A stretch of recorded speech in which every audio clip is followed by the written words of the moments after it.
if starting today, I want to actually get healthier, what can I do? I don't want to hire a trainer. I don't want to join a gym. It doesn't take a lot of money or time. What I want to reassure people is that Dr. William Li, you are really influencing how we think about diet and nutrition and its relationship to disease management. There's like a lot of folks out there who are trying to get to a healthier version of themselves. What do I put in my body? How do you think about supplements? Where does someone start if they're struggling with their weight, for example? it all starts with, if you don't do anything about it, you're going to get a chronic disease. Yeah. And if you're not sick, how do we get to that next level? We have created this image that healthy food is privileged food. Yeah. When in fact, the healthiest food is the simplest food. One of the crowd-pleasing foods is this. Oh, let's go. We need to actually undo habits. We're no longer listening to our bodies. Don't do what your moms told us to do. Get out of bed, eat some breakfast, you need some food in your brain. Not so. That is phenomenal. I tell you another thing that is like another hidden fact that we assumed wrong for all these decades is that I know you're going to be blown away by my conversation with Dr. William Li. But before we get into it, can you subscribe to our channel? It's quick, it's free, it ensures you won't miss a single episode of The Line. Now let's get started. Dr. William Li, thank you for being here today. it's a pleasure. Thanks for inviting me. Your background it's a little mind-blowing and intimidating, if I do say so myself. You know, and I think about just the sheer magnitude of your contributions in the area of nutrition science. It's amazing. And I think what's even, beyond the fact that you're a medical doctor, a physician, a research scientist, an author, you're speaking at conferences, you are really influencing how we think about diet and nutrition in ways and its relationship to disease management in ways that are, I think, revolutionary. So first of all, I just want to thank you for the contributions that you've made to science and how you're changing people's lives. To what degree do you think like food is legitimately the answer for prevention? You know, pharmaceuticals have only been around for like 90 years. We've only had 90 years, right? Antibiotics only came in the 1920s and 30s. Antibiotics and so on and so forth, and before that, we didn't have any drugs. We only had diet and lifestyle for like 10,000 years. So somehow, in the last 90 years, we drifted off what we've intuitively known, which is what we eat and what we put in our body and how our body responds to it is central to our well-being and our health. And so one of the things that I think that, we, like on this podcast, we're trying to communicate back is to, we've got to put the baby back in the bathwater. Okay. We've got to actually use modern science to understand things that people always did, for generations. Let's put it back in there. Let's put some real understanding. And then can we jack it up? This is sort of like this whole performance issue, right? Yeah. So our body does what it's supposed to do, right? Naturally. Maybe we're slipping in one area or another. How do we get it back to where it's supposed to be? Interesting thing, that I see from a health perspective that you might lend some perspective on as an athlete, okay, is we're always competing against other people, in athletics, right? Other teams. When it comes to health, we're really competing against ourselves. Totally. We are our own best competitor and also our worst competition. Yeah. That's, I think, where we need to do that unlock. Really, anyone, right? Like, the regular Jane or Joe who's not competing as an athlete and the athlete being available for life, available to train, available for the people that you love. Obviously, being sick pulls you out of that really quickly. So I think for everyone, a goal should be to have the healthiest immune system possible, right? Where do you start from, what do I put into my body to make sure that I am not vulnerable to illness, disease, injury? The remarkable thing is that the foods that we eat And, but people talk about superfoods and super supplements. I'll tell you, there's no such thing as a superfood. It is the stuff inside foods, the bioactives, the polyphenols, the dietary fiber that we eat, and how our body responds to what we put inside it. That and activating our health defenses, that's really the secret to unlocking what we should eat to be able to enhance ourselves. Back to the athlete example. Yeah. So, if you basically go for a walk after dinner for 30 minutes, it's good for your metabolism, it's good for your blood flow, good for all kinds of things. Like it's the kind of thing that an older person could easily do, for the second half of their lives. You should be able to do that. But if you're actually training for a marathon, in the beginning you're going for a mild run, but then you're actually going to really pound it, and you're going to really hit it, and you're going to like overshoot your goals every time in order to be able to, get to the race. And it's like, okay, that's a no-brainer. I know my body can do that. Well, heavy training actually causes your immune system to be lower. And when your immune system is lower, not surprisingly, you get sicker easier. That's why, when you talk to people who run the Boston Marathon, the New York Marathon, I mean, they are exhausted and exhilarated afterwards. Right. They celebrate when crowded with crowds of people supporting them, coughing and sneezing, and not surprisingly, they tend to get sick for a few days, and sure, they'll bounce back. So blueberries contain anthocyanins, and anthocyanins are a natural dye. It's a polyphenol. There we go. We have some blueberries right here. Let me just show you. You take these. You take these blueberries. And just eating 1 cup of blueberries. So this looks like it's maybe a cup, maybe a little bit more than a cup. I eat a lot of blueberries. Here, take one. Yeah, I will. All right, I'll tell you. It might not be washed. Does that matter? That's right. Okay. Helps your healthy gut bacteria. By the way, these are really tasty ones. Point is, a cup of blueberries a day for 3 weeks before you run a marathon will up your immune water line. So you're actually at a higher level, functioning at a higher level. Who wants to get sick before a race? No right? one. You got to be in good shape. Yeah. So this is a way of training your immune system with blueberries. I mean, that's a good strategy for anyone who That's right. Yeah. And after a race, guess what? When they've studied natural killer cells and T cells in people who have eaten blueberries, athletes who have competed in marathons, their immune system actually doesn't go down. It stays elevated. I mean, that was one of the best nuggets I've heard in a very, very long time. Yeah. So blueberries are they're the best supplement that you could possibly take. Taxonomy of like foods that support immune health. Blueberries, number 1. I don't know about number 1. I think that, what's your laundry list? Well, there is a laundry list, but it's not scattered laundry on the floor before you sort it and put it into the washer or dryer. Actually, there's a structure to think about how to actually boost immune health.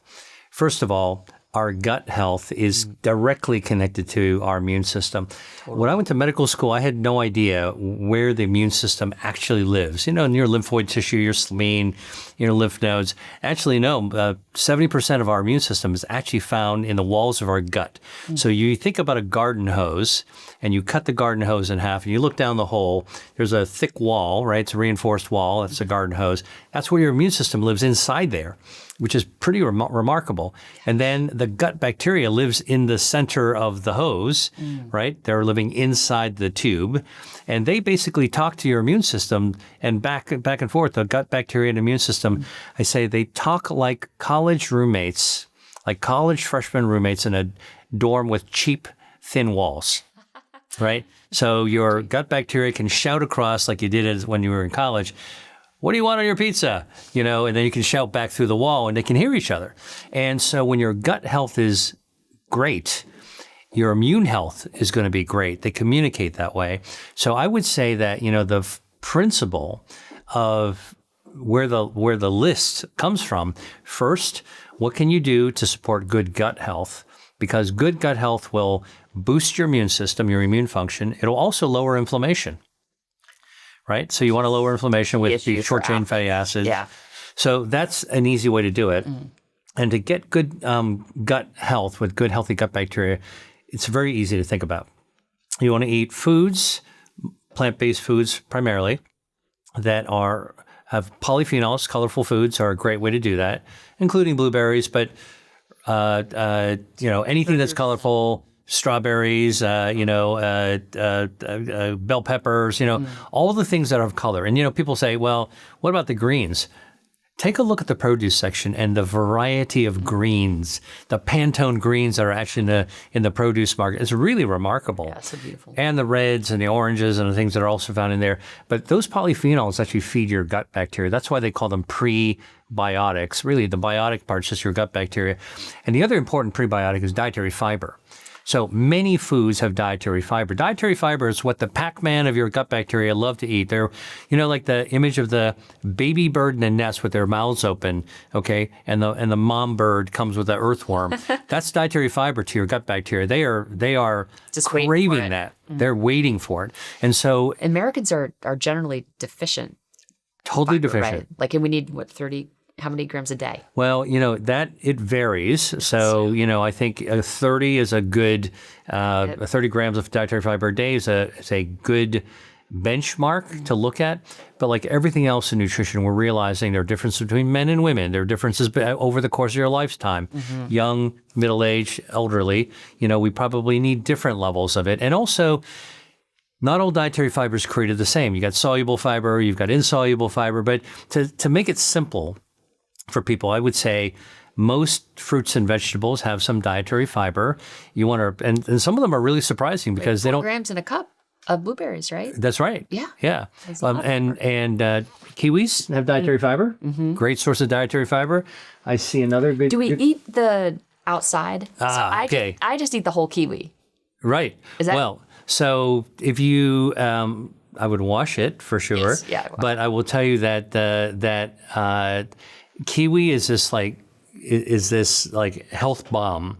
It first of all, it's not too sweet, so it's not like it doesn't hit you with a sugar bomb. It's tart because it's got vitamin C. Vitamin C is necessary for immune health and joint health and all kinds of other, and lowering inflammation. All by itself, vitamin C is anti-inflammatory as well. It's got dietary fiber. In the green stuff or the golden stuff, if you get a golden kiwi, great for you. In fact, it's so good for your gut microbiome, a kiwi, that studies have been done to show that after eating a couple of kiwis a day, like just overnight, you can change the healthy gut bacteria to improve it. So there's like fast action that can be happening. Now, that's if you don't eat the skin. Like this, people listening are going to be so inspired to just, like the way you talk about it, it just makes it feel I'll tell you, all right, I need to run out and just eat kiwis. Well, look, so what are you going to do with the skin, right? So you peel it off. I know what you do with it, but the skin actually contains a huge amount of dietary fiber. Most people are not going to eat the skin because it's kind of, scratchy and furry and it's a little hard. But if you put it into a blender for a smoothie, it'll just immediately disappear, and then you get all the benefit of it.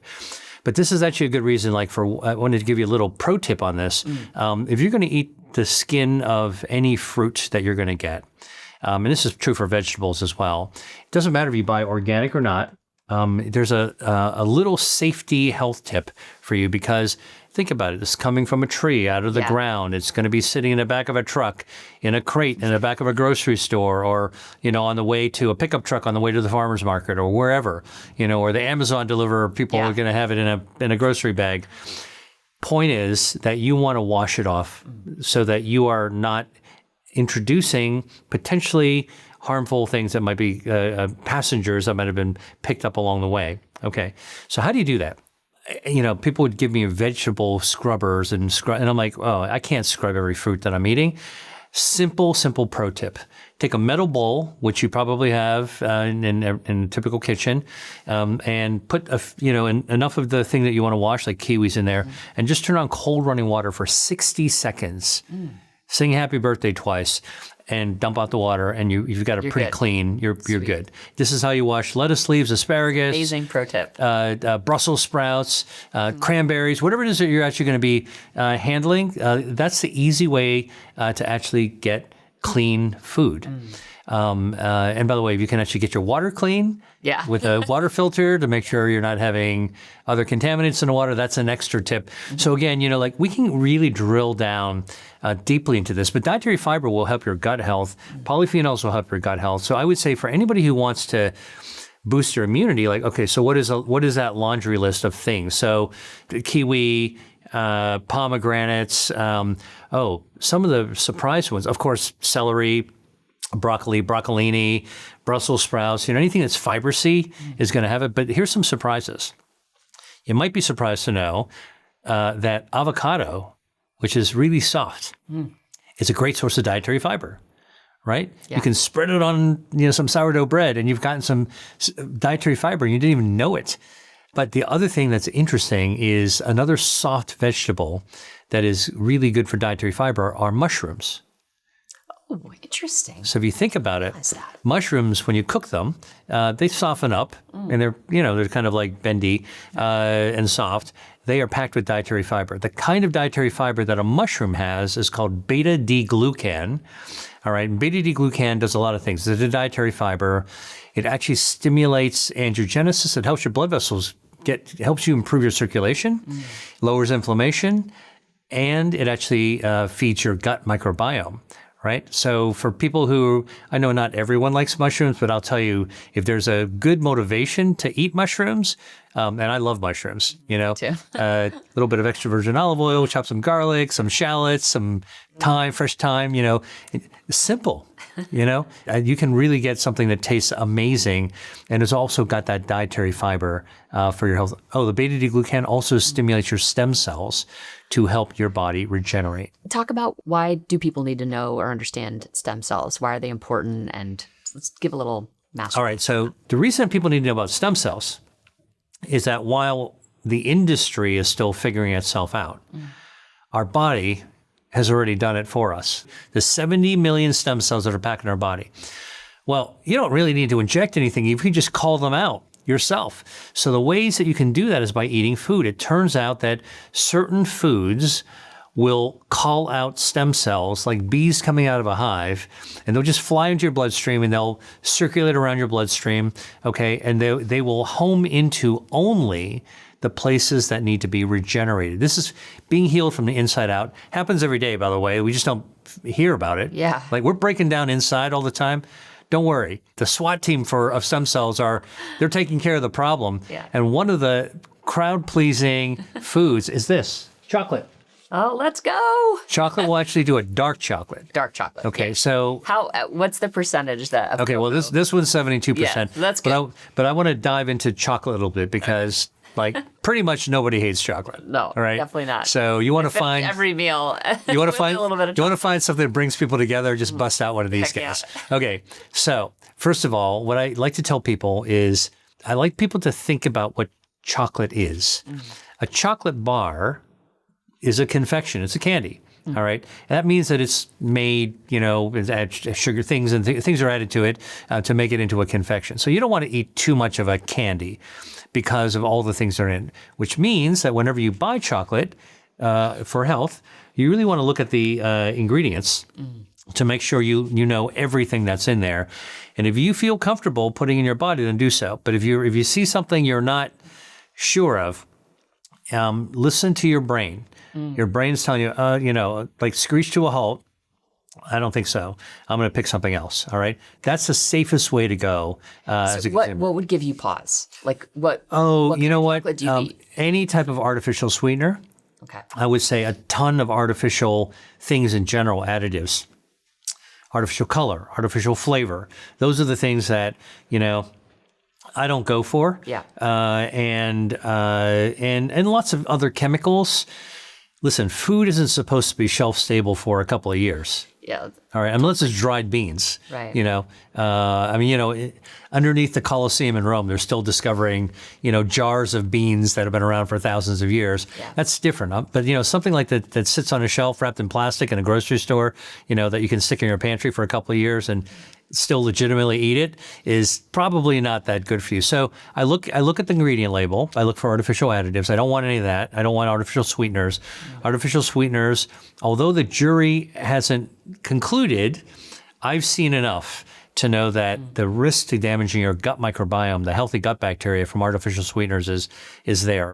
The thing about this is that darker the chocolate, 70% is dark, go higher, 80, 85%. You can go to like 100% bitter sweet chocolate. It's really bitter. It's not even sweet, it's bitter. The higher percentage of cacao here, the more of the plant-based material called cacao, which comes from the cacao pod, is in this food. So the darker the chocolate, the higher percentage of cacao, the more plant-based stuff you've got in there. Back to plants, Mother Nature it was ingenious with the cacao plant. I don't know if have you seen a cacao pod? I have. Looks like a football. It does. It's either a brown football or a yellow football. Yeah. And have you ever picked one up? It's kind of heavy. Yeah. And you shake it, you can feel the little beans kind of rattling around in there. And I got one. A friend of mine sent me a box of them once for me to play with because I wanted to. I'm like, okay, I'm gonna make my own chocolate. So I sliced it open, and inside are these amazing seed pods, and they're covered with a white flesh, like a lychee, and it's kind of sweet sour. You can eat the flesh like it's a fruit. Okay, and then the bean in the middle, you wind up actually putting it on the ground and drying it out, and then it can be roasted and ground up and processed, and then that's what winds up making chocolate, right? So, what's in this seed pod are polyphenols, proanthocyanidins, and many, many others as well. But the proanthocyanidins have been studied, and one of the things that these proanthocyanidins do, back to stem cells, is when we eat dark chocolate, the plant-based cacao, the polyphenols in it actually mobilize. They call out stem cells like bees come out of a hive in order to be able to fix things. Now, this has been studied in people in their 60s who have heart disease, cardiovascular disease. They've got kind of crust inside their arteries, and their blood vessels are very stiff, not functioning really well. And a research study looked at giving people 2 cups of hot chocolate made with dark chocolate for a month, every day for a month. And they were able to up to double their stem cells in their bloodstream. And in this chocolate study, they were able to find that dark chocolate was able to recover, reverse, improve damage flow mediated dilation, vascular resiliency, blood vessel resiliency in 60-year-old people who already had hardened arteries, who can actually get back. Like, this is something that I think should be acknowledged. If you don't do anything about it, you're going to get a chronic disease. Yeah. Okay. But you could actually recover, and you can reverse chronic diseases. We know you can reverse cardiovascular disease. We know you can reverse even dementia in some ways. We know you can reverse cancer. You know, there's plenty of evidence that we can actually improve cardiac function and improve cardiac function around a rebound kind of effect.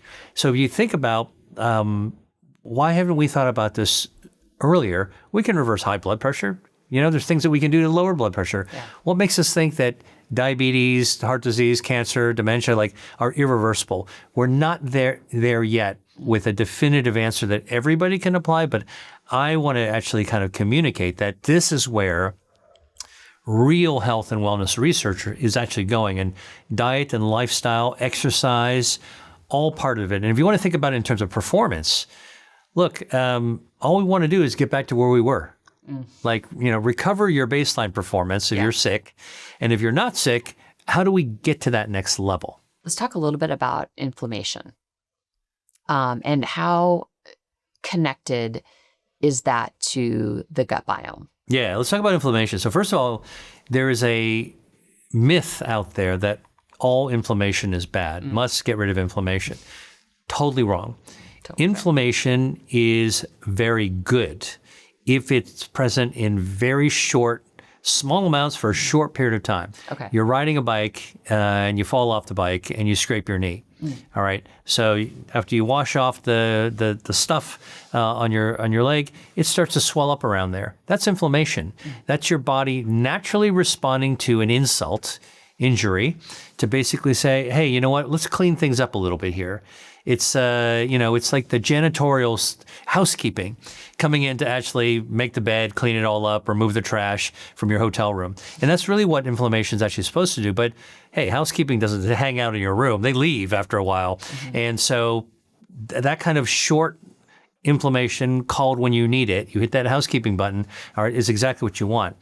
Chronic inflammation, which is the problem, is actually when the inflammatory cells go to that place or go to any place and maybe even expand and bleed over, and then they stick around. When you actually exercise, you are actually injuring your muscles, which is okay, totally fine, it's cool.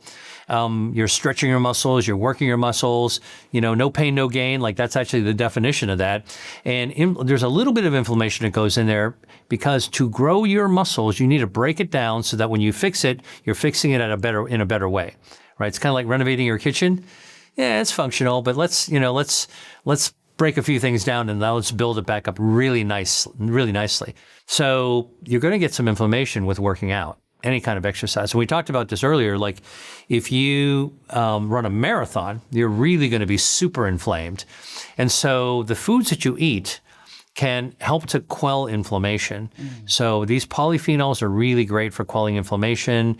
Things that I love seasonally. In the fall, you have apples. In the winter, you have citrus or pears. In the summer, nothing better to me than a juicy peach. All of these fruits and berries, of course, they actually contain anti-inflammatory polyphenols that just generally, they stand guard to make sure that campfire stays in the pit and doesn't actually spill over. And they can actually help you put out the campfire as well when it's time to go to bed. Yeah. And what's the role, speaking of bed, the role of sleep and inflammation? I remember thinking about this when explaining to a patient, I don't want to sleep too much, doc. I don't want to be called lazy. And I'm like, well, your body might not be moving on the outside, but you are anything but lazy. You're not inactive. Your body is super active when you're sleeping. And in a way, it's sort of like, in a day when we're moving around, got to disperse the energy everywhere to go from point A to point B, to open up a jar, to do whatever it is that we're actually doing, solve the Rubik's Cube. But when we're sleeping, it's like we get to divert all our energy to regenerating all those health defenses. Our immune system resets. Our gut microbiome kind of cleans up the Lego blocks that were kicked over by the kids all day long and puts them in a nice, neat pile, back in the toy box. Our DNA repairs itself overnight, which is amazing. Our stem cells come out and they look around, they do their patrol, seeing what needs to be fixed and fix it up. So much is going on to rebuild our health defenses when we're sleeping. And I would love to hear from you, like what your research has actually revealed about the timing of sleep and brain health and diet and nutrition. But I will tell you one thing about nutrition is that if you back away from eating as much as you can from the time you sleep, you are allowing your brain not to get do double duty to deal with all the calories and all the nutritional aspects it has to run. So you're really allowing it to perform its car wash function without a lot of distractions. Is that what your research found? Yeah, I mean, they're both parasympathetic functions. So, your body will prioritize digestion over sleep. So you just don't drop into those deeper stages of sleep. And that is exactly what we see in our research. If you're eating within 2 to 3 hours of bedtime, we see that you're not getting as much REM sleep as you typically would when you're not reporting. So it's 2 to 3 hours. 2 to 3 hours, right. Yeah. So eating your final calorie 2 to 3 hours prior to when you intend to sleep. And also markers of resting physiology are compromised to the tune of almost the same as 2 drinks of alcohol. Really? Yeah.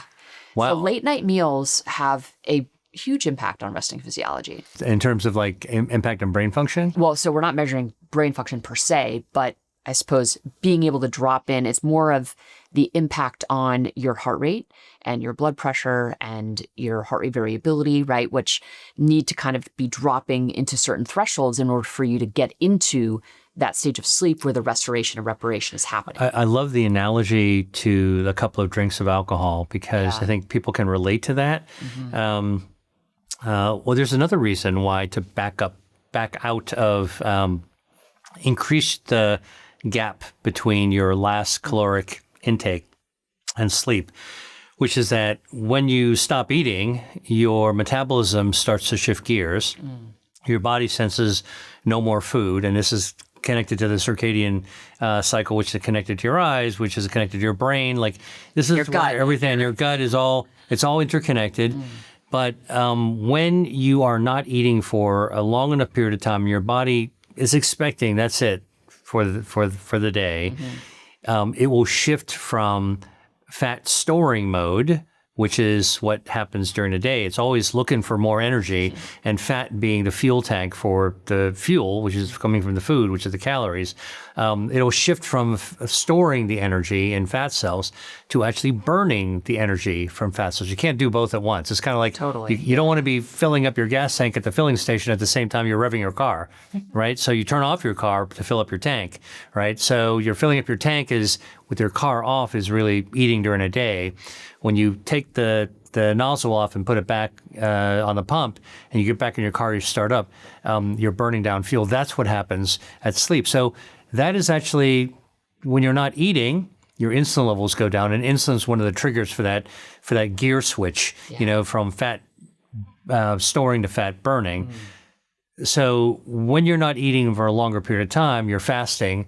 And I always tell people, this whole trend about intermittent fasting isn't really a trend. It's what your body does all the time. I know. It's what it wants to do. What it wants to do. And actually one of the best things you can do to maximize the benefits of your own natural intermittent fasting is not eat too close to bedtime, that 2 to 3 hours. So I always tell people people stress out about I don't know if I can actually do, 16 hours of fasting and 8 hours eating. I'm like, it's so easy. It's so easy.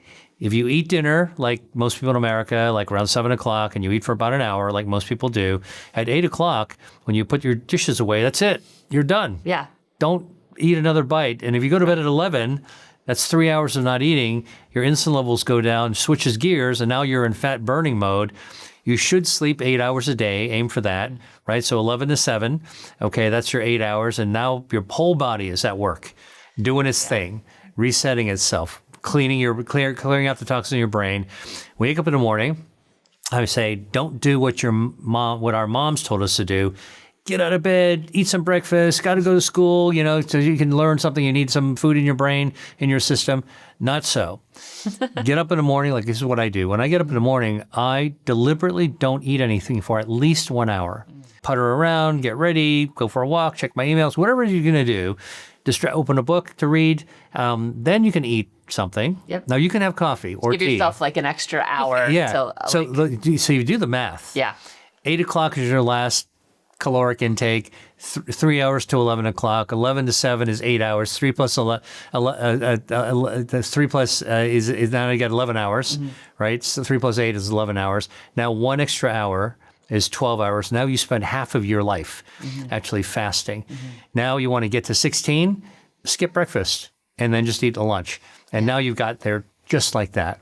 I know, I love it. I feel like I call it time restricted eating just to differentiate it from the fasting culture out there, because you can fast for 2 hours, 2 days. And, so I call it time restricted eating, which has this circadian component that you're like dialing in on, which I think is so powerful. To your point, your body's literally doing what it wants to do.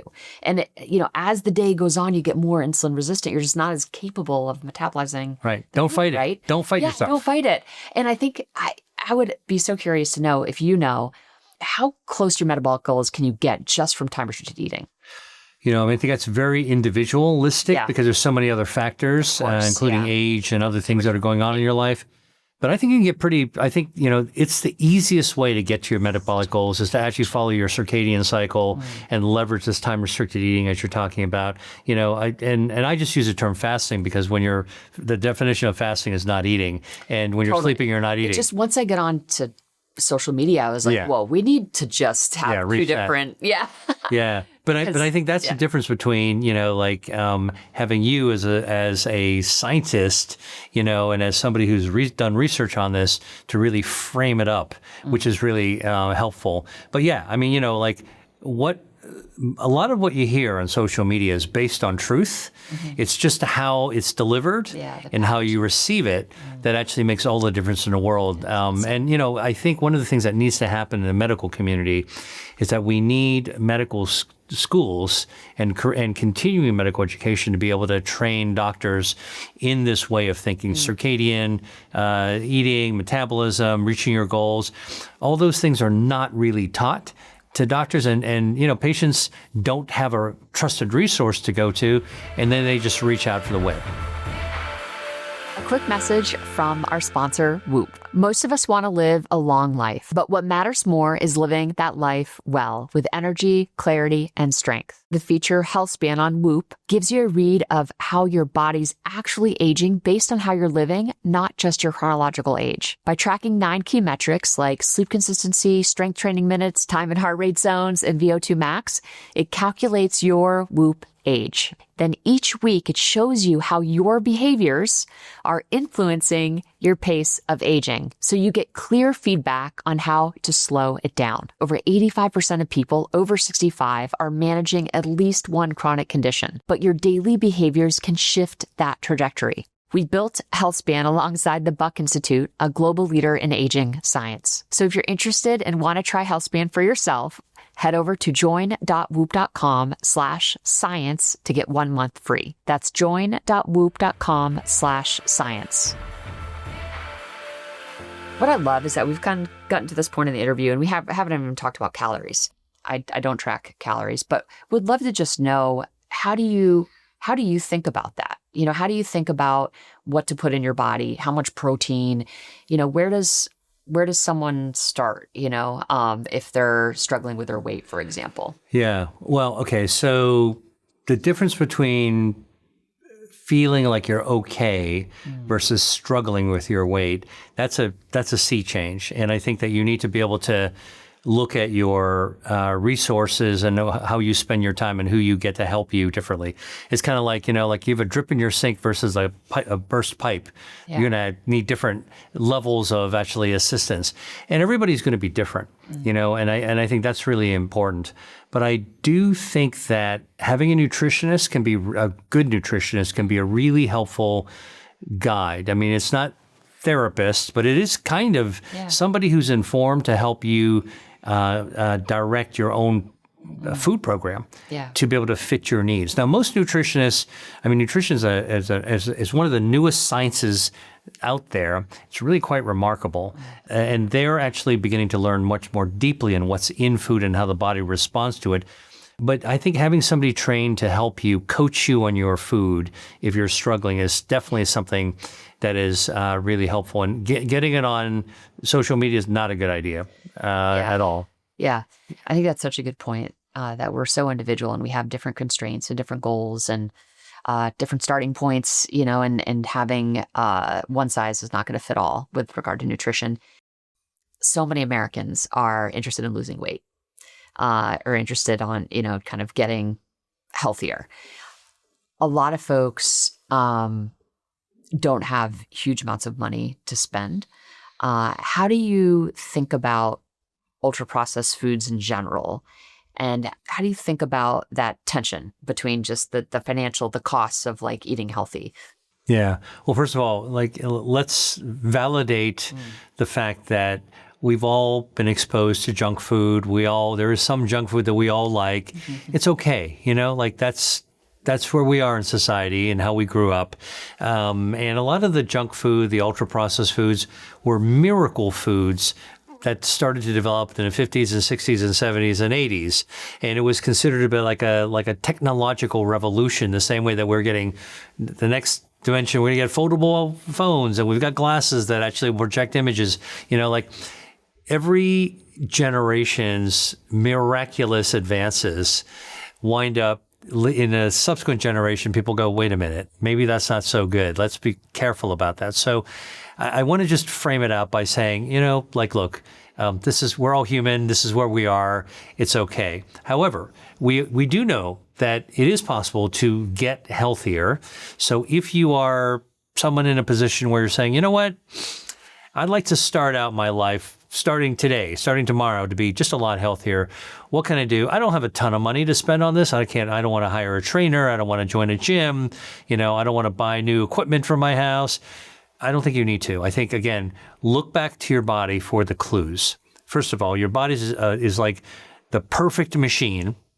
It knows exactly what it should be doing. And like any machine, I would sort of say, you probably have a car and you probably are used to taking care of a car. And like a car, which is a machine, if you put something good in it, it's going to actually run a little bit better. If you put good fuel in your car, it's going to run better. And if you you basically always choose the cheapest possible fuel and go to the dodgiest gas station around, the one, where they haven't mowed the lawn and the grass, the dry grasses, the weeds are growing through the cracks in the driveway. Like, you know what I'm talking about. Totally. And then you go for the cheapest gas. It might be contaminated, might not be pure, might not have been used, and you put the crappiest stuff in your car. Look, once in a while, it's not going to hurt your car. But if that's what you do week in and week out, month after month, year after year, I guarantee you that the car, the machine that has been well cared for with high quality fuel, in this case, it'd be food when it comes to our health, is going to last a lot longer, is going to run a lot better than the car that you just put poor quality food, fuel into it, right? So I think that's a good way to start thinking about it. Is our body's knows what it wants to do. What we put in it is going to affect how well it's going to run in the future. So by making a decision that's better quality fuel versus bad quality fuel, that's an easy decision to make. Now, what about the cost? How do we think about the cost? Well, I'll tell you, to some extent, the health and wellness kind of like movement has inadvertently done a little disservice to the average person who doesn't have a ton of money because, the glitzy stuff to talk about, the rings and the devices and the gizmos and the implants and the super expensive subscription foods and all that kind of stuff makes it feel like it's out of reach for most people. And if it's not out of financial reach, it might be just out of bandwidth reach. Listen, I'm just taking care of a bunch of kids and my job, and I'm trying to kind of hold things together. I don't have time for all that stuff. What I want to reassure people is that it doesn't take a lot of money or time to eat healthy. You just have to be more conscious and deliberate about it. You want to be mindful of your decisions. So making a good decision of eating healthy food is not necessarily expensive. If you go for the fresh whole food versus the packaged frozen food, you're already making a huge favor. You're doing a huge favor for yourself just like that. Yeah. And I think that sometimes we have created this image that healthy food is privileged food, when in fact the healthiest food is the simplest food. What foods are actually classified as ultra processed? So this whole classification is something that is being re-examined now. We're beginning to say how processed is ultra processed and when is it not processed at all. I mean, not processed is you're picking it out of the field and just putting it in your mouth. But even, making pasta with flours and eggs and mixing with your fingers is actually processing of some sort, right? Even cooking is processing it. Yeah. You're not eating the raw ingredients. If you're making, vegetable stir fry and adding some garlic and adding some ginger and adding some, scallions, I mean, you're processing it. So I think that this whole definition really applies to what is the type of processed to ultra-processed foods that are not good for our health, right? So we're not talking about foods that are good for our health. We're talking about foods that are not so good for our health is generally how this whole topic of ultra-processed foods comes up. So I would say, for anybody listening that, there are lots of wonky ways we can describe it. There's lots of industry and legal ways and even medical ways that we can talk about it. But I like to boil it down so it's simple for anybody to understand. Number one, ultra-processed foods tend to come in bags and cans and jars. They tend to be in plastic, things that are in the middle aisles of the grocery store. Although in my book, Eat to Beat Your Diet, I talk about go into the middle aisle of the grocery store to look for treasures. There's a lot of treasures hiding in the fool's gold that's all over the walls. But that is ultra-processed. Mm-hmm. And I think the other thing to do that is so important to pressure test a food that you might want to buy to see if it's ultra-processed, given health. Pick it up. Before you put it in your cart, look at the ingredient label and see if you recognize and can pronounce and understand whatever ingredient is intended to do. If you start seeing ingredients that you can't pronounce them and you have no idea what they're doing in there, why they're in there, I would call that very likely to be an ultra-processed food. Put it back. Yeah. And just reload. Think about an alternative that you can get. What is the MediterAsian diet? Okay, so listen, I'll tell you what the MediterAsian diet is. Okay. I get asked all the time, Dr. Lee, what diet are you on? Or what diet do you recommend? And I tell people I don't recommend any diet because I think everyone's different. And I don't really like the idea of diets because they're hard to stick to. We can get them on a diet for a little while, but then eventually it's like, whoa, this is too much for me. Life happens, and then you come off the diet, and then you rebound. Whatever your goals were, you kind of go back to where you were before you started a diet. Like that's a cycle, and it's not healthy. It just feels like a waste of time. So I like people to be in sync with their own bodies and their own preferences and to make healthy choices along that way. So I wrote 2 books, Eat to Beat Disease, Eat to Beat Your Diet. There's more than 200 foods across both of those books. I've done all the heavy lifting on the science and the research to tell you, look, trust me, these foods are going to be healthy for you. And there's no excuse that you can't find something that you're going to like in them. So I always tell people, if you get my book, just take a highlighter or a pencil or Sharpie and circle the ones you like already. You don't have to read the book, just circle the pages, all right? And take a photograph of it and go to the store and buy the things that you circled because you already said you like them. You're already way ahead of the game because those things are actually going to be simple for you. So the idea that you have a specific diet is not kind of what I try to emphasize. So, but when people ask me, what do I eat? I say, I'm not on a diet, but I have an approach to eating that is right in sync with what I prefer and what I enjoy, and also what I know is going to be healthy.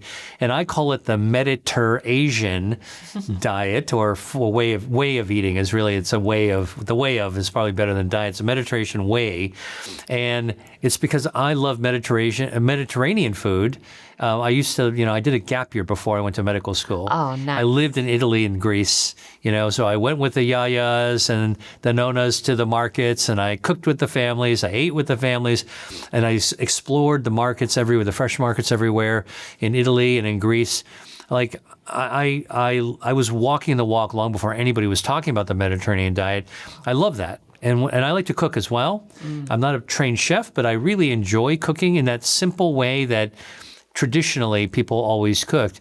So I love that. That's where I naturally gravitate towards them. I'm looking for a restaurant, or I'm thinking about a meal plan, or what am I going to have for dinner? What am I going to eat for the weekend? I will automatically go to Mediterranean, or my background is Asian. My parents are Chinese.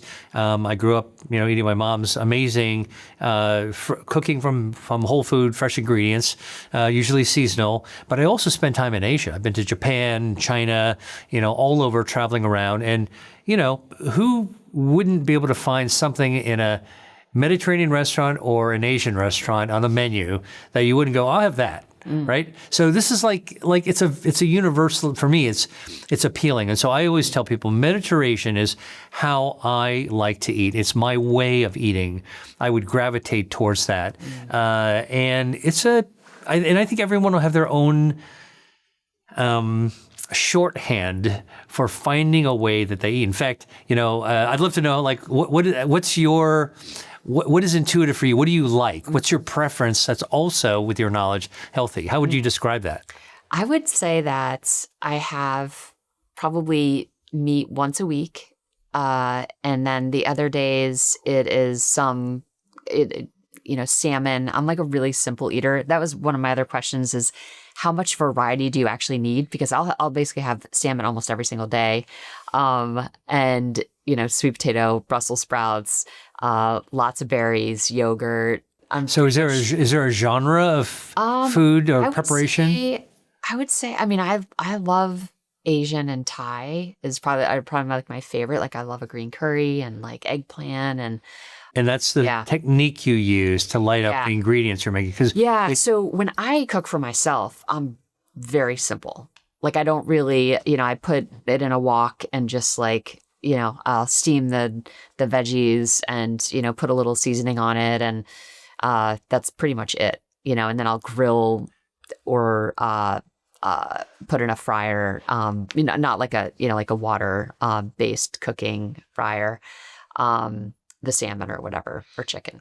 So I want to just sort of point out something that I heard from you and how I communicated back to you from my lens of healthy eating. So you said, I eat simply and I use simple ingredients, and you said salmon and Brussels sprouts and, some veggies, and it sounds very elemental, right? Those are just the ingredients, all right? And they're healthy ingredients for sure. The salmon's got healthy omega-3s.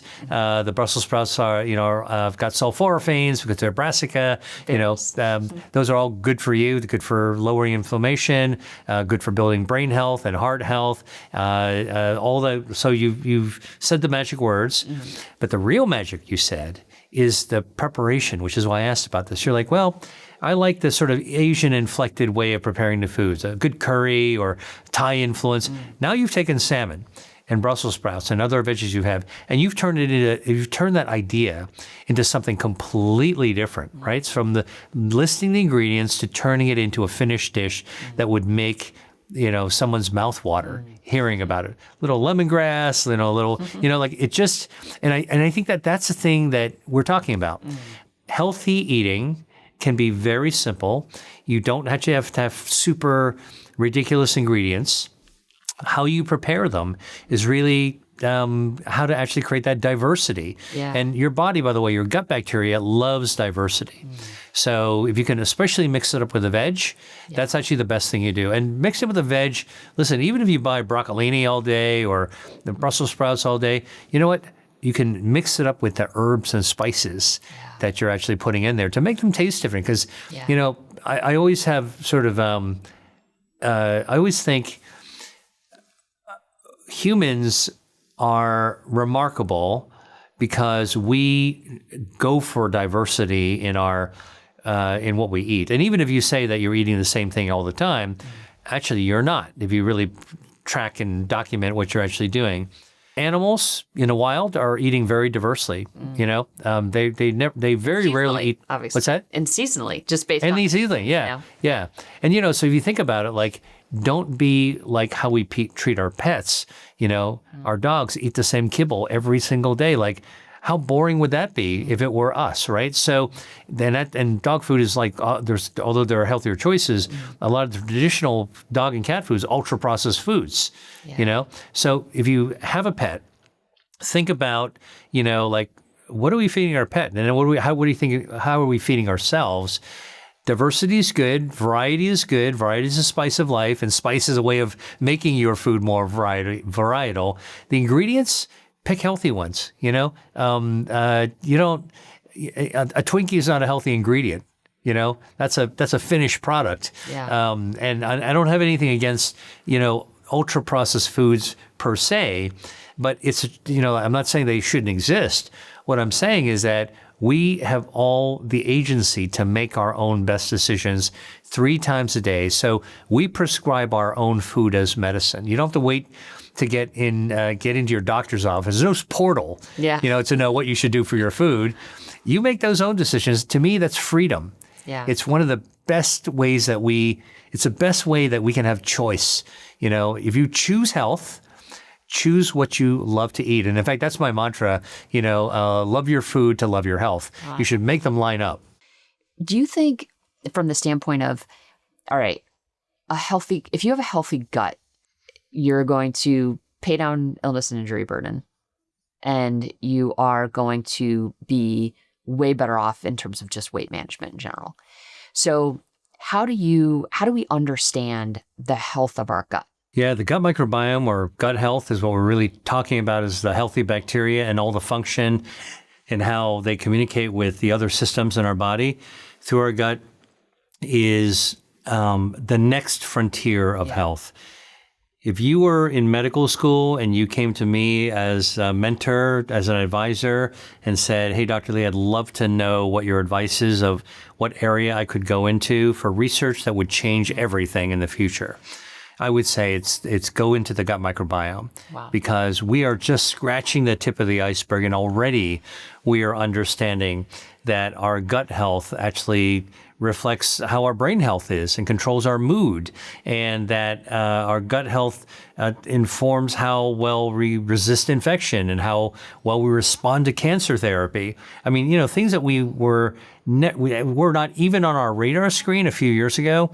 Now the gut is actually involved, and it's sort of like, holy cow, how could we possibly have missed this? So for just, people listening, what I would say, how do you think about gut health and how do you measure gut health?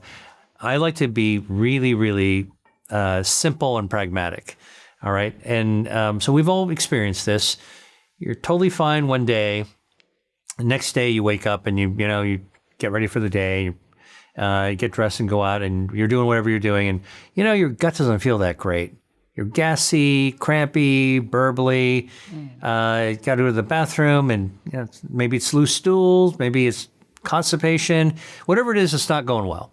All right, it's not normal, and we kind of train ourselves to just blow that off and keep going. Right, so you're in a meeting at work, and you can't be revealing how crummy your gut is feeling. Maybe you excuse yourself to go to the bathroom, but that's actually a red flag. That, that's the emergency cone that your gut is putting out into the highway of your health, saying, hey, something's going on here. And I think that that's the easiest way to just know, because of all the nerves that are actually, part of our connected to our gut, that tell us how well our gut is actually functioning. It's easy peasy, anybody can do it. And so then the question is, like, what do you do about it, right? Well, it depends on how long your discomfort lasts. But something is, your gut's trying to reset itself when it's actually uncomfortable like that. And we know that you can actually, even without measuring anything, that you can actually take dietary measures to be able to help your gut. First, sort of try to eliminate things that could stir up your gut even worse. And that's what I was talking about. These ultra processed foods with additives, artificial coloring, flavoring. The stuff that you might reach for if you're at an airport and you go to the newsstand and you pick up a snack, you get on the plane, probably is filled with stuff that's going to kind of like really mess up your gut a little bit more if you're not feeling great. So just like I would come off of that. Don't do that. Yeah. Then, actually stay hydrated is really important. We underestimate how dried out we can actually become. Totally. Water and blood are the two human rights that are life-saving. And if you drink water and you're well hydrated, you'd be amazed at how your tissues and organs and systems plump up, and you kind of feel better right away. Yeah. I can tell you as a medical doctor, that's one of those things where you see somebody who's critically ill, they're pretty sick, there's all kinds of medicines you can give them.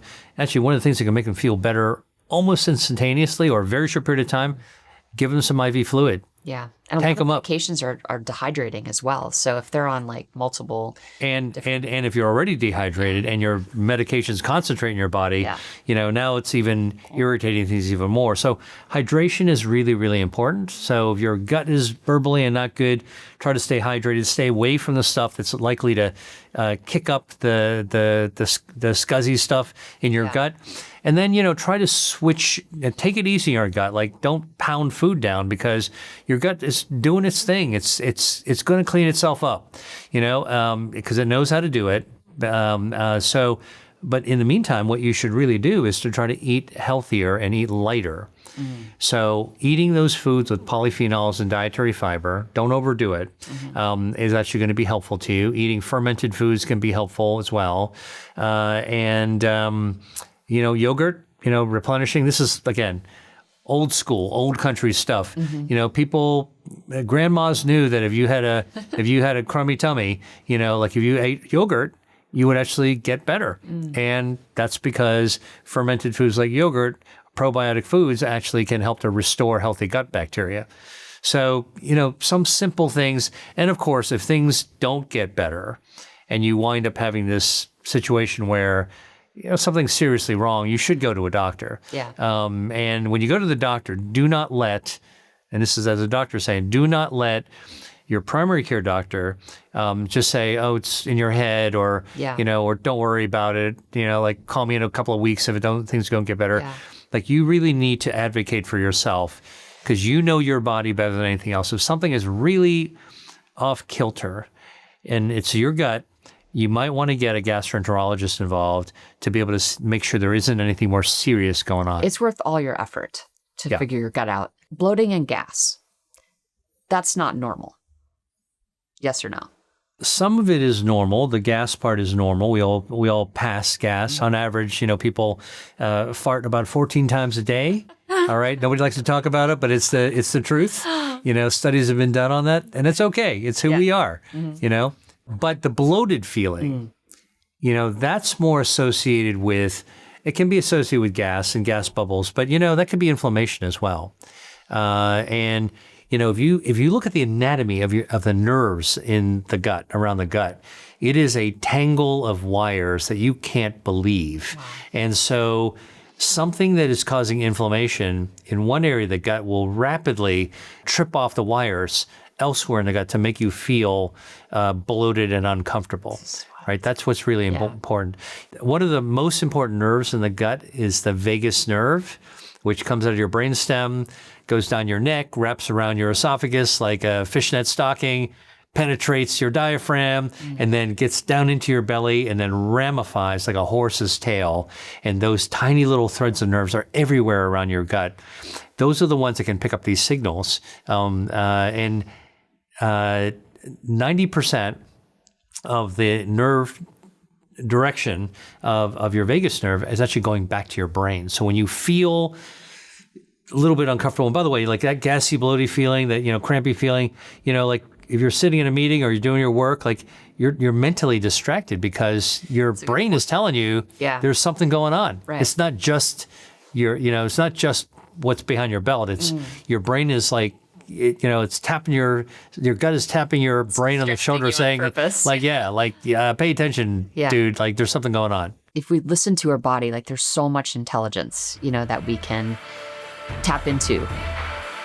You've probably heard me talk before about stacking habits in your favor, those tiny high-impact routines that compound over time. Well, our sponsor, Bon Charge, has this incredible red light face mask that's officially earned its spot in that category for me. I've been using it every day for about 15 minutes, and the results I've seen have been impressive. My skin feels firmer, and on days when my system's under pressure from stress or traveling, this face mask makes me feel like I'm still looking after myself. It's a non-invasive tool that uses red and near infrared light to penetrate deep into the skin, stimulating collagen production and cellular repair, which is why it's been gaining so much traction in research and with performance-focused professionals. And it's cordless, so I can use it without disrupting my day.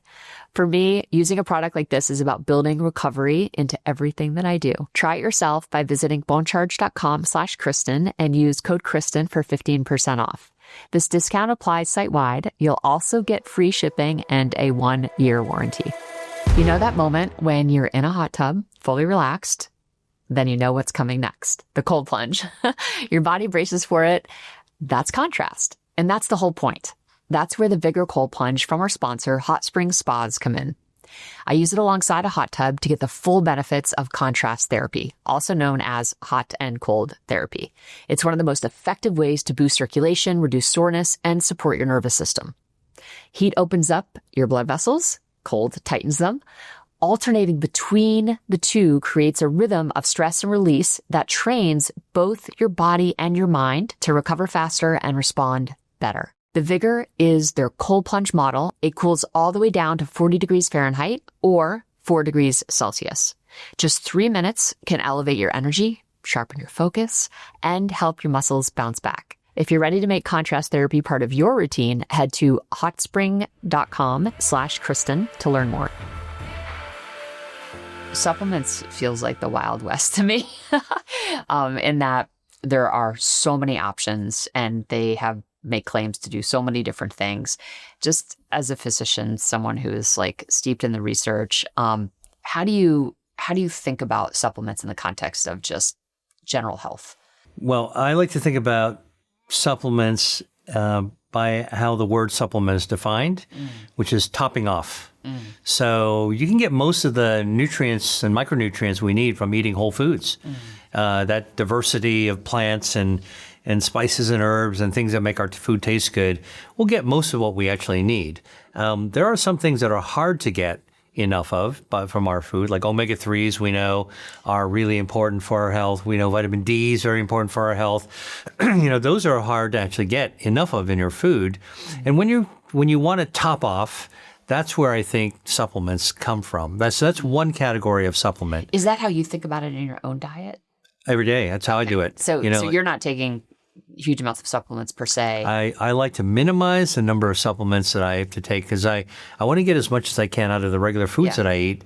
And I enjoy the foods that I eat. So I know that I should be pretty good. Nice. Now, there's a whole other category that is considered supplement-like, which is really the probiotics.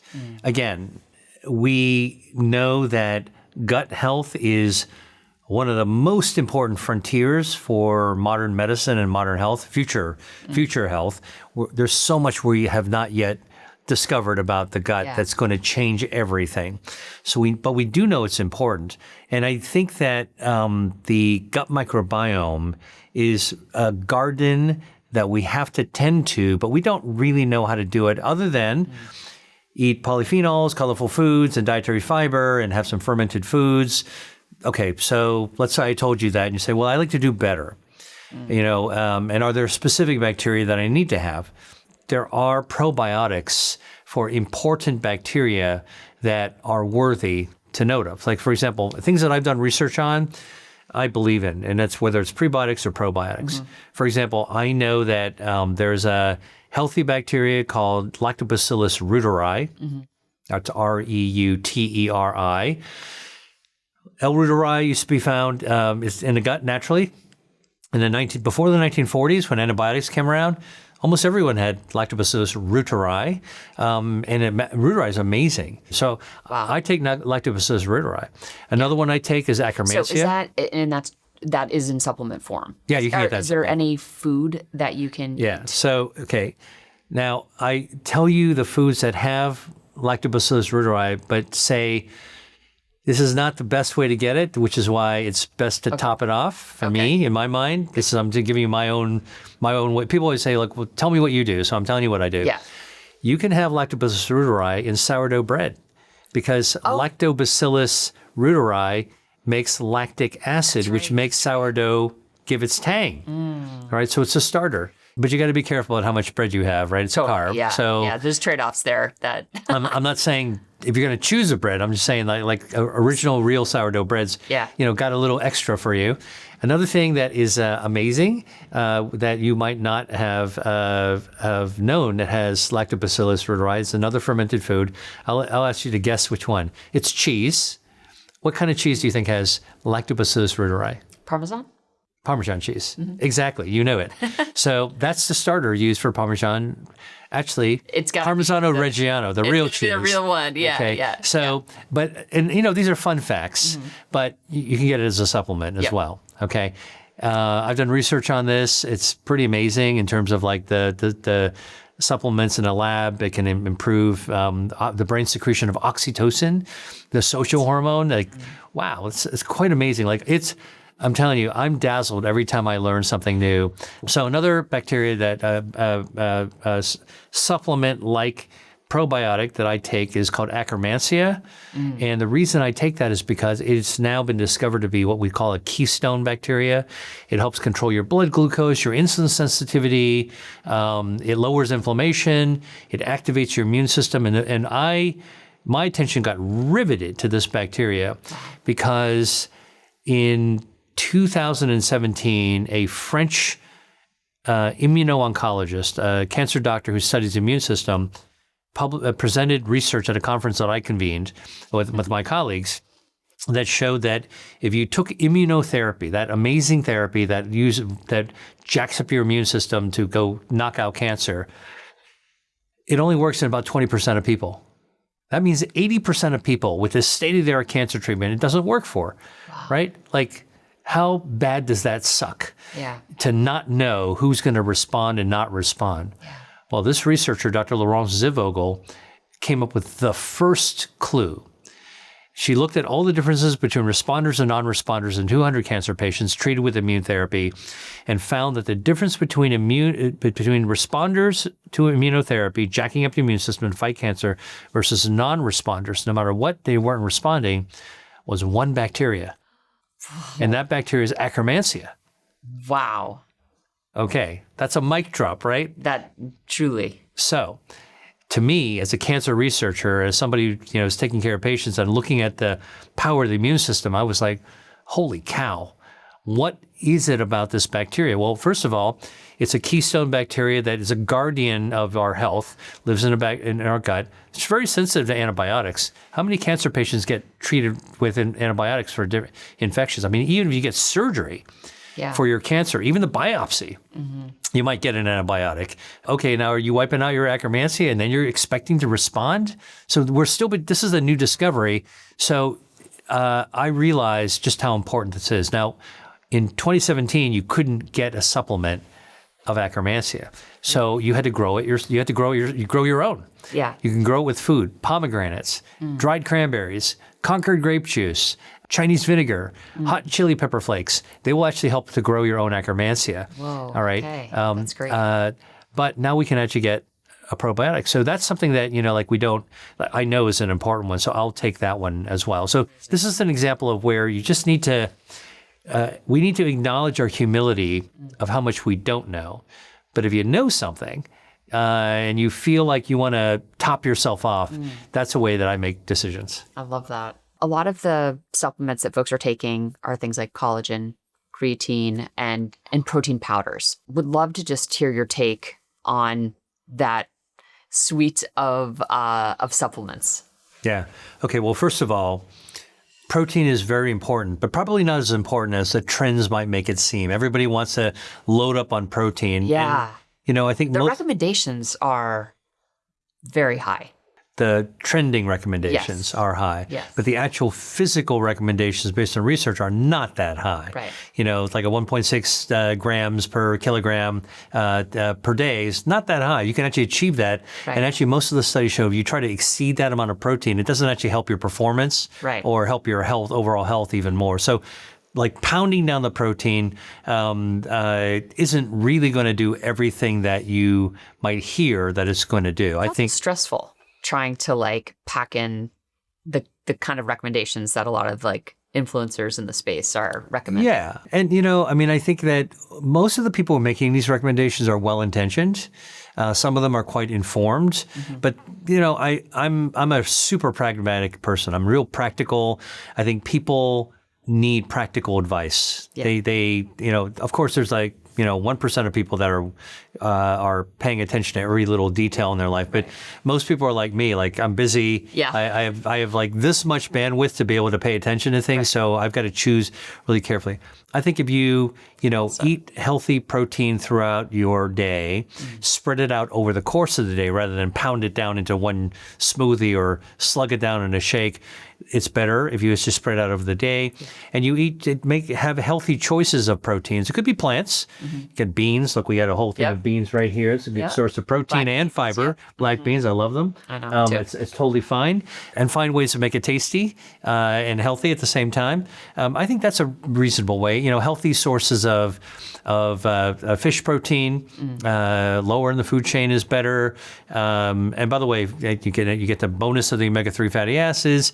And I think that, meats, it's interesting. We're still debating this whole saturated versus fat versus healthy fats.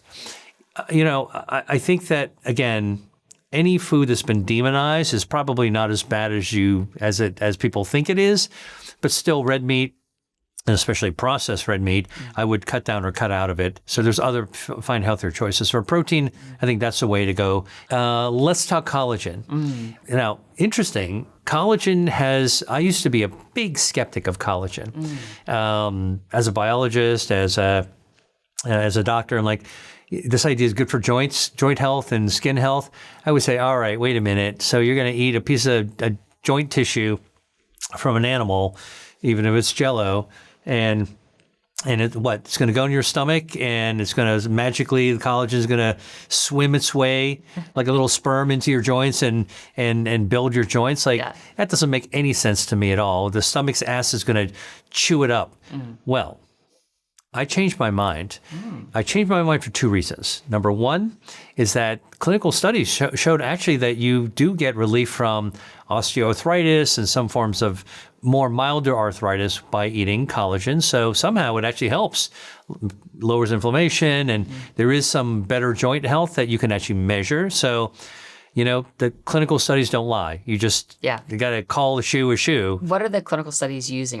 Is it like a bone broth or? I think thinking in clinical studies, they were actually looking at capsules of highly controlled collagen. But you can get lots of dietary collagen from bone broth, from pure gelatin, and of course you can get it from supplements. Yeah. But I want to say something that most people won't know: how collagen likely works. Ooh, yes. Okay. So collagen's a big twisted strand of amino acids and proteins. Okay. It's big, like it's what's in your joint. When you eat it, whether it's in capsule form or whether it's in food form, your stomach acid does indeed digest the big pieces of collagen into lots of fragments. You blast it into lots of pieces. Those pieces get into your bloodstream. And what's new information is that collagen fragments, like you would have after your stomach's digested dietary collagen fragments have been shown to be biologically active. So the small little fragments of collagen will circulate around, and they can activate your fibroblasts, your collagen-producing cells, to make more collagen. Wow. But it's not the actual collagen you're eating that's doing it. It's a little piece of blasted fragment that is actually setting off a chain reaction that lets you build more collagen. So that works. Amazing. It's not a miracle cure. If you got joint issues, you should definitely see your doctor and find ways to make yourself more comfortable and also to minimize the damage to your joints. And, again, this is why, as a doctor, I always have to say this, this is not about going off the trail, off the reservation, but this is something you can actually do that your doctor may or may not recommend, but do the research yourself. And this is stuff you do at home. Love it. And creatine. Creatine is actually quite a remarkable substance. It actually is a substance that's been shown pretty universally in clinical studies to be beneficial with very, very little downside. And the thing that strikes me as kind of the winning argument for it, it's good for brain health. And it is good for cognitive performance. It's good for head trauma. Yeah. People who have actually had traumatic head injury. I don't mean Golden Gloves boxing. Yeah. Not TKO, not knockout, but even, you get in a car accident, you slip in the ice and fall and hit your head. Creatine protects your brain. Yeah. Do we understand? And helps you recover. It helps recovery. Do you see that study? It was done on children. I think 60 children with traumatic brain injury, and the control arm, no creatine. The experimental arm had, I think, up to 30 grams of creatine, and they showed a faster recovery than the than the kids without it. That kind of study showing recovery, protection, preservation, that to me makes creatine a supplement worth paying attention to. Yeah, should everybody take it? I think that's a decision you got to make yourself based on research. And obviously, we say this as medical professionals, like if you're going to take a supplement, hopefully your doctor is open-minded and informed, but it's always good to talk to your doctor about any supplements you take, just in case there's an interaction with medications that you're on. There's like a lot of folks out there who are trying to, just get to a healthier version of themselves. What would be your advice for them? I give 3 pieces of advice for anybody who wants to like kick off the year in simple ways that are easy to do. The first thing I would actually say is drink the holy trinity of beverages. And and people don't talk about beverages very much. Yeah. But I will tell you the holy trinity of beverages for health is water, tea, and coffee. But don't add dairy to your tea, and don't add sugar to your tea or coffee. Oh, just have them straight. Gosh, and the reason that the dairy fat actually forms little bubbles in your coffee or tea that trap the polyphenols. Oh, no. And then when you drink them, they just kind of tumble down through your gut. You don't get to absorb them. You'll absorb some, 20%. But you'll actually miss most of it. If you want to use a plant-based milk, it won't form those bubbles. It's the dairy fat that lets you do it. So almond milk, soy milk, that's fine. Okay. I will tell you that to maximize your health, the polyphenols in coffee and tea are amazing. Love it. Good for longevity, good for performance, good for just routine, overall. And it's a routine. Yeah. And people do it. Like it's not hard. And water, please drink enough water. It's not 10 glasses. That's a trope. Yeah. Drink as much as your body feels thirsty for. Totally. And don't be afraid to just grab a cup of water and drink it. And if you're going to drink water, don't do it out of a plastic bottle like we used to. Because that used to be everywhere, or a plastic cup. Drink it out of glass. A glass bottle or a filtered water is going to be where you want to go, because we're now beginning to realize there's microplastics in drinking water. So that's the first tip. Second tip, I would say, don't eat too much. Okay, there's a Japanese saying called Hari Hachi Bunmi or Hari Hachi Bu. It just means eat until you're 80% full. And that's not what we're taught to do. No. Our moms and grandmothers said, Keep your plate and keep eating it. Not hungry anymore. Yeah. And then like, come on, you can have another plate, have another bite. Yeah, like, don't insult me, Yeah. And so when we get used to overeating, we are just putting way too much fuel, even good fuel, into our bodies. Because even, there's good calories. Messing up our signals. What's that? We're messing up the signals in our brain and you're gut. overloading it. And the analogy I'll give you is sort of like this. If you eat mindfully, you're not going to eat too much. You're going to stop because you inherently know when you are satisfied, okay, as opposed to when you're full. Full means that you're kind of not comfortable anymore. I can't put another piece in there. The Japanese saying of Hari Hachi Bu is that you stop before you get to that point. If you eat slowly, you'll realize, oh, okay, I'm pretty satisfied, but you've given enough time for your brain to process with your gut that you've got enough calories in there. Overeating is a number one cause of obesity and diabetes. Our metabolism is just like driving a car. When you're driving a car, you don't think about your fuel. You just kind of keep going and do your thing. You're thinking about where you need to go.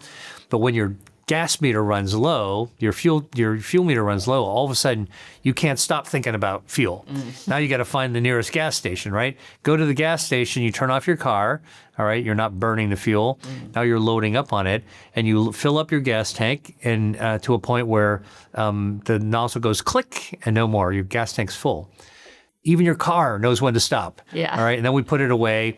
Imagine our body doesn't have the clicker that we have in a gas station. Imagine there was no clicker and you just kept on filling up the tank.